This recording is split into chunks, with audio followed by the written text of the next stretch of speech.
Welcome back. How are you feeling after the last quiz? We're starting to learn some pretty cool things that we could do in our code, right? And who knew loops could be so fascinating? We've now discovered two looping techniques that we could use in Python: while loops and for loops. We use while loops when we want to do an operation repeatedly while a certain condition is true. And we use for loops when we want to iterate over the elements of a sequence. Now, we're going to check out a third technique called recursion. But before we dive in, you may have noticed that this video is marked as optional. That's because while recursion is a very common technique used in software engineering, it's not used that much in automation. Still, we think it's valuable for you to know about recursion and to have an idea of how to use it. You may see it in code written by others, or you may face a problem where recursion is the best way to solve it. So while the next few videos are marked as optional and you won't be graded on their content, it's still super valuable stuff. Of course, feel free to skip them if you'd just rather focus on concepts you'll be graded on. Let's dive in. Recursion is the repeated application of the same procedure to a smaller problem. Have you ever played with a Russian nesting doll? They're a great visual example of recursion. Each doll has a smaller doll inside it.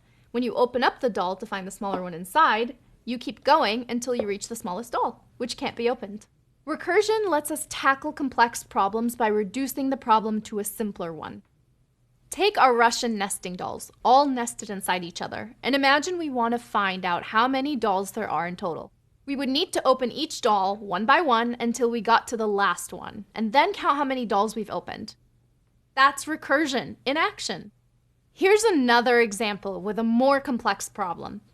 Imagine you're in a line of people and you want to know how many people are in front of you. And let me tell you, I can't stand long lines. Anyway, if the line's long, it might be hard to count the people without leaving the line and losing your place. So instead, you could ask the person in front of you how many people are in front of them. Since this person will be in the same situation as you, they'll have to ask the same question to the person in front of them. And so on until the question reaches the first person in the line.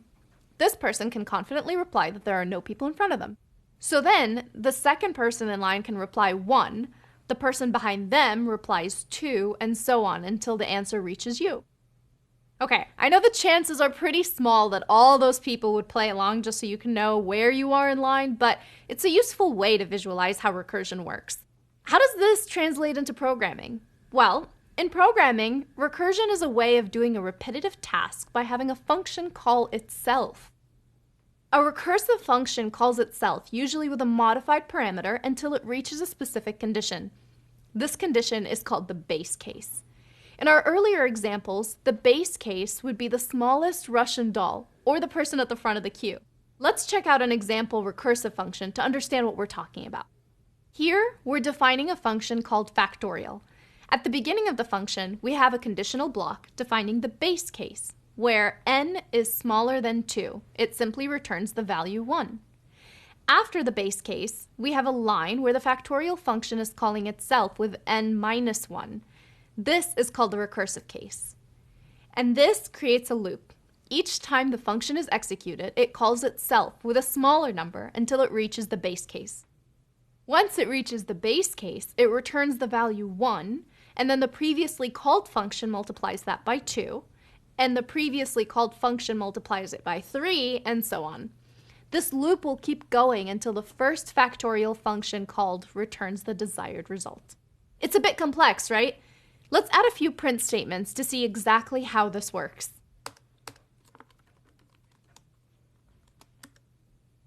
So here we can see the function kept calling itself until it reached the base case. After that, each function returned the value of the previous function multiplied by n until the original function returned.